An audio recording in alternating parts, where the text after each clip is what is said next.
Hello বন্ধুরা, স্বাগতম আমাদের এক্স মুসলিমের নতুন ভিডিওতে।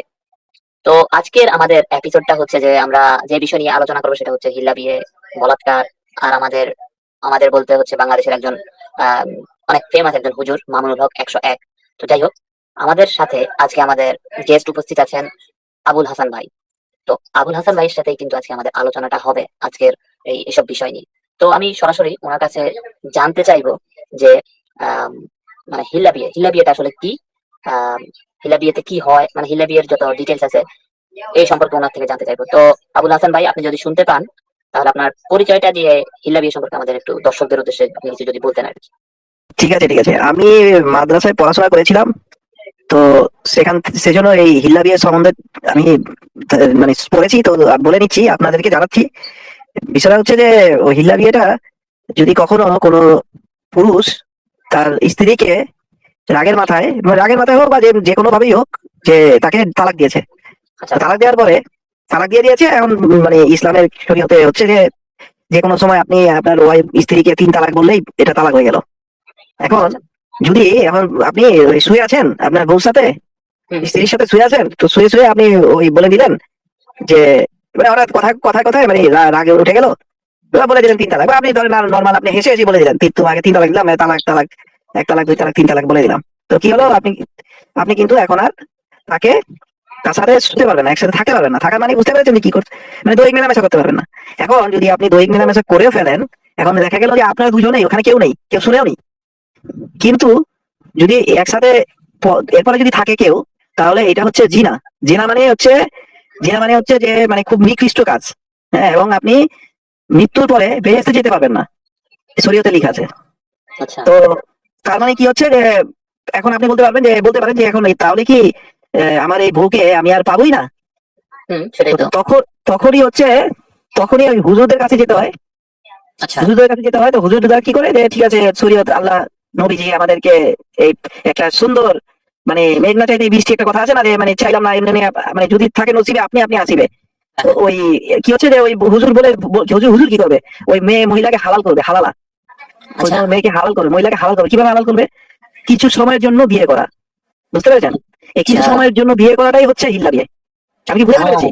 আচ্ছা আচ্ছা, এই জন্যই আমি কালকে একটা ভিডিও দেখেছিলাম যে তার বাবার কাছে একটা ছেলে তার বউর সাথে ইয়ে হলো, ডিভোর্স, মানে ওই এরকম তর্কাতর্কি করে ডিভোর্স হলো। এখন তার বাবার কাছে এখন ইয়ে করতে হলে তো তার মানে হিলা বিয়ে করতে হলে তো তার কারোর কাছে বিয়ে দিতে হবে। এখন তার বাবার কাছে বিয়ে দিল।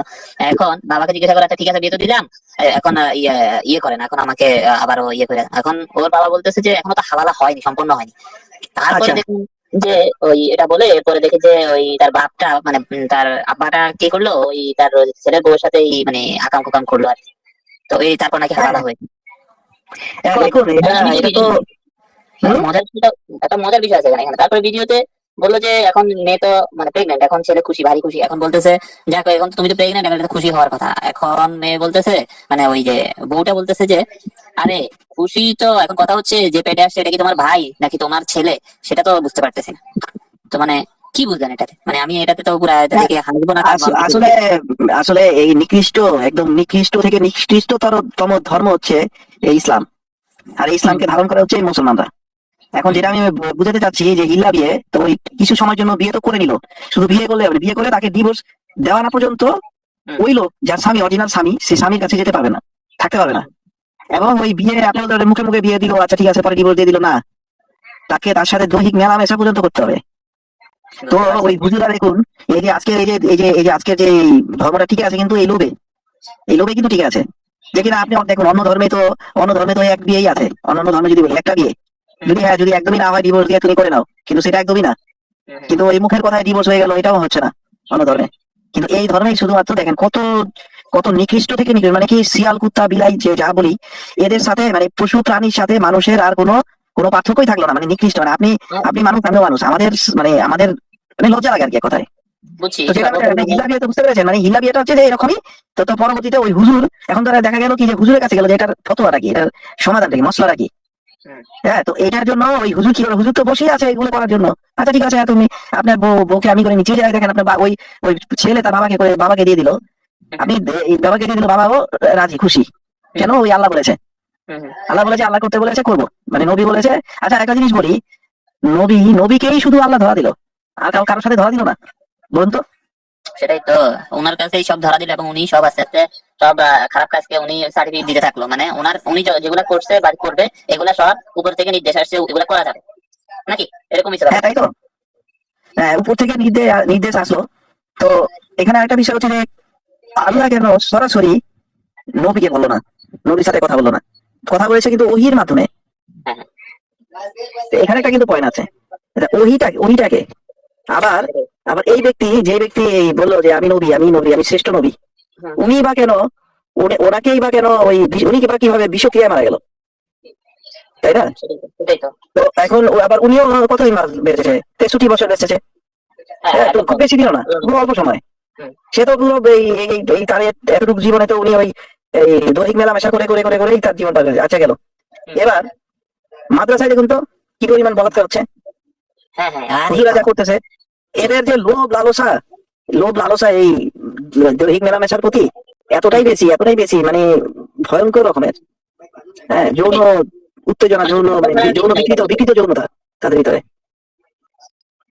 ওইটাই। তো যাই হোক, দেখুন আমাদের ওই যে একজন ওই ইয়েতে বাংলাদেশে একজন মানে ফেমাস হুজুর আছে মামুনুল হক 501। তো ওনার ব্যাপারেও মানে একটু আমাদেরকে যদি বলতেন আর কি। হ্যাঁ, আপনি আজকে দেখেছেন মানে দর্শকদের দেখাতে পারলে ভালো হতো, আপনার অন্য চ্যানেল থেকে দেখে নিন। সেটা হচ্ছে যে এই মামুন হক কে পার্টি বেরিয়েছে আরেকটা ওনারই মুরিদ। হ্যাঁ, ওনারই মুরিদ পার্টি বেরিয়েছে। এখন আপনি আমাকে বলুন যে এখন কি শিরক হচ্ছে না? এখন কি এটা মানে কি বলে নাজায়েজ কাজ হচ্ছে না? সেটাই তো। তো আমি এটা এটা মানে কি? আচ্ছা, পার্টি বেরিয়েছে, ঠিক আছে। তো আপনার মাকে, কিন্তু ইসলামে তো আরেকজনকে পার্টি টিপে দেওয়ার তো কোনো শরীয়তেই নেই, কোরআন হাদিসে কোথাও নেই। হুম, তাহলে ও ও ও কিভাবে ওই ও করতেছে? আবার দেখেছেন মানে ভিডিও করে দিচ্ছে, অন্যরা হুম, ভিডিও হুম, করে হুম, আবার হুম, এটা শেয়ার করে দিল যে মানে মুরিদ মুরিদ কতটা তো এরা কি করে? এরা হচ্ছে ওই পায়ু যোদ্ধা। হুম। পায়ু যোদ্ধা করতে পেরেছেন? পায়ু মানে বলাৎকার আয়ুর্বেদা, যেটা হ্যাঁ করছে। হ্যাঁ। তো হ্যাঁ এই হ্যাঁ, যে এরা এদের মানে এদের মানে কি বলবো ওই আরেকজন আছে যে সাদা শকুন, ও বাংলাদেশের আছে ওই যে হুম, এই রাজাকারের প্রধান। ও বাচ্চা হুম। কাচ্চা যাকেই ধরে তাকেই মানে চুমা ছাড়া কোনো কথা নেই। মানে কতটা নিকৃষ্ট! ওদের কি সবসময় ইমানদন্দ দাঁড়িয়ে থাকে নাকি? ওদের তো আসলে চোখ থাকে যা যা বুঝলাম, যা দেখলাম, আর শুধু যৌনতায় ভরপুর, মানে আপনার আগা থেকে আসলে মাথা দেখুন, পুরা যৌন। আমিও তো মাদ্রাসায় পড়াশোনা করেছি। আমাদের এই মাদ্রাসার মধ্যে যৌনতা ছাড়া কিছু নেই। তো মানে আপনারা তো দর্শকরা আমাকে প্রশ্ন করতে পারেন যে ভাই আপনাকেও কি এবার করে দিল নাকি, আপনার সাথে কি হয়েছিল নাকি? দেখুন, আমার সাথে হয়নি, কিন্তু হওয়ার পরিস্থিতিতে ছিল।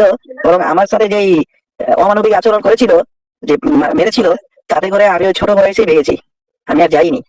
আর ওই হুজুরদের সেটাই। আমি ওই বয়সে কি করবো বলুন? আমার বাবা মা এগুলো তো, আব্বা মা এত বোঝে না। এরা কি, এরা বলে যে ওনার ছেলেকে যদি মাদ্রাসায় কোরআনে হাফেজ সম্পূর্ণ মানে করতে পারি আমি, তাহলে হুম। তারা বেহেস্তে যাবে, পুরো ফ্যামিলিটা ধরে বেহেস্তে যাবে। আচ্ছা, বেহেস্ত থেকে কি কেউ ঘুরে এসে বলেছিল যে আমি বেহেস্তে গিয়েছিলাম? এখন পর্যন্ত ইতিহাসে নাই তো এরকম। আর এটা কবে? সে 570 খ্রিস্টাব্দে তার জন্ম হয়েছিল, 632 না 33-এ তো হচ্ছে মারাই গেল, চলেই গেল। হুম, তো সেখানে এর আগে কি পৃথিবীতে উনি বলে যে এটাই ধর্ম, এটাই শ্রেষ্ঠ ধর্ম, এই ইসলাম তো তাকে দিয়ে সৃষ্টি, আচ্ছা ভালো কথা। তো এর আগেও তো অনেক ধর্ম এসছে। তো সেই ধর্মগুলা কি, সেই ধর্মের মানুষগুলা কি নাই? সেই ধর্মের মানুষগুলা কি মানে ধর্ম, তাদের জ্ঞান, তাদের সবকিছু দিয়ে কি পৃথিবী চলে নাই? না ওই ওই তখন পর্যন্ত পুরো বন্ধ ছিল, স্টপ ছিল। তাহলে এই যে নিউটন বলুন, এই যে বিজ্ঞানীদের যারা যারা বিজ্ঞানী, তারপর দার্শনিক যারা আছেন, হুম, তারাই বা তাদের জন্ম তো তারও অনেক আগে, হুম, তাই না? তো এবং তাদের থেকেই তো, তাদের ধারাবাহিকতাই তো এই পর্যন্ত এই পৃথিবীর যে আধুনিক আধুনিক পৃথিবী আমরা যে দেখতে পাচ্ছি, আমরা সৌভাগ্যবান, আমরা দেখে গেলাম। তো এই এই আধুনিক পৃথিবীটা তো তাদের থেকে এই ধারাবাহিকতাই সৃষ্টি। আর ওনার থেকে কি সৃষ্টি হয়েছে বলুন? ওনার থেকে তো শুধু মারামারি কাটাকাটি ছাড়া তো আর কিছু নেই। না না, শুধু আবার এই যে পরকালে গেলে শুধু 72টা লাগাতে পারবে এরকম মানে প্রতি তাদের ইয়ে, মানে হ্যাঁ, সবসময় ঝামেলা 72 তো, কিন্তু। 72 তো মিনিমাম, 72 তো মিনিমাম। তো এগুলো আসলে বলে শেষ করা যাবে বোধহয়। ওর এই ইসলামের মধ্যে 40, 72, 70, আপনি ওই কি বলে মানে রোজার মাসে যদি আপনি দান করেন, আপনার 70 গুণ সওয়াব হবে, মানে সব সওয়াব দিয়ে সত্য। ভরপুর। সব 70, 72, হ্যাঁ। তো সওয়াব সওয়াব দিয়ে ভরে দিল। আবার এই এই নবী মোহাম্মদ আবার বলেছেন যে তাকিয়াবাজি করতে, তাকিয়াবাজি মানে ছলনা করতে হবে, ছলনা। হ্যাঁ, ছলনা আরে করাটাও বলছি, জায়েজ। আমরা এই সাবজেক্টটা নিয়েও পরবর্তীতে এক সময় আলোচনা করবো, এই যে হ্যাঁ, সেটা সেটা হবে না, সেটা হবে না। আর আপনি দর্শকদের জন্য কিছু বলুন। আর আমরা তো চাচ্ছি যে এই অন্ধকার থেকে মানুষদেরকে আলোকিত করার জন্য আমাদের এই প্ল্যাটফর্মটাই তো ইউজ করা ছাড়া আমাদের তো আর কিছু করার নেই। হ্যাঁ হ্যাঁ, আর হ্যাঁ তো আমরাও আশা এই করি আর কি। যে এই প্ল্যাটফর্মটা ইউজ করে সবাইকে একটা তথ্যবহুল ইনফরমেশন বা তথ্যগুলো দেওয়ার চেষ্টা করি বা করে থাকি। তো আপনারা আমাদের কিন্তু সাপোর্ট করবেন, সাপোর্ট করলে আমরাও আমাদের নতুন নতুন ভিডিও করতে মানে মন চাইবে, আপনাদের নতুন নতুন ইনফরমেশন আপনাদের কাছে আনতে মন চাইবে, আমরা মানে অনুপ্রেরণা পাবো আর কি। তো আপনারা অবশ্যই আমাদের চ্যানেলটি সাবস্ক্রাইব করবেন, কমেন্ট করবেন। আর আপনারা যদি কেউ সাপোর্ট করতে চান সেটা সেই জন্য আমরা একটা ব্যবস্থা নিচ্ছি। আশা করি এটা শীঘ্রই আমরা ইয়ে করবো, পরবর্তী ভিডিওতে এটা আলোচনা করবো বা এটা আমরা দিব আর কি, লিঙ্ক। তো ঠিক আমি আছে। একটা কথা আমি একটা কথা এই চ্যানেলের জন্য বলতে চাচ্ছি, সেটা হচ্ছে যে আপনারা আপনাদের মতামত প্রকাশ করবেন, কমেন্ট করবেন। আর আমাদেরকে সাবস্ক্রাইব করে মানে আপনার বন্ধু বান্ধব সবাইকেই মানে জানান, আপনারা আলোকিত হন। সবাই সবার জায়গা থেকে আলোকিত হতে হবে, নাহলে তো হচ্ছে না। এই পৃথিবীকে আপনি চান যে এই আফগানিস্তানের মতো অন্য অন্য জঙ্গিবাদী দেশগুলোর মতো হোক? বলুন, সারা পৃথিবী যদি এটাই হয়, যদি সারা পৃথিবী যদি ইসলামিক দেশই যদি হয়ে যায়, যেটা নবী মোহাম্মদের ইচ্ছা ছিল, তো সেটাই যদি হয়ে যায়, তাহলে এই পৃথিবীতে তো ভাই আপনি নিজেই বাঁচতে পারবেন না। বলুন তো, একটু কল্পনা করুন তো, ভাবুন তো, কি বলবো বলুন। ঠিক আছে, ভালো থাকবেন সবাই। সবাই ভালো থাকবেন, পরবর্তী কোনো ভিডিওতে আবারও কথা হবে, আলোচনা হবে। ধন্যবাদ সবাইকে।